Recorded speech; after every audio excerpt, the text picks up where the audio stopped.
যারা সবসময় আমাকে নিয়ে এবং আমার পরিবারের ব্যাকগ্রাউন্ড নিয়ে আজেবাজে কথা বলে তাদের একটা কথাই বলবো যে তারা হয়তো বা জানে না যে আমাদের ফ্যামিলির সঙ্গে মেশার মতো যোগ্যতা তাদের নাই।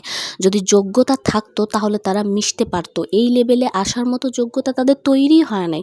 কারণ তাদের বাপদাদা 14 গোষ্ঠী সারা জীবন পানের বোটাই গুনছে। আমার বাপদাদা 14 গোষ্ঠী কিন্তু পানের বোটা গণে নাই। আমার বাপদাদা 14 গোষ্ঠী সবাই সার্ভিসম্যান, সবাই মাস্টার্স কমপ্লিট। ইনফ্যাক্ট আমার মাও একজন masters complete serviceman health worker ছিলেন। সে এখন রিটায়ার্ড পারসন। অতএব কথা বলার আগে ভাবতে হবে যে কাদের সম্পর্কে কথা বলতেছি।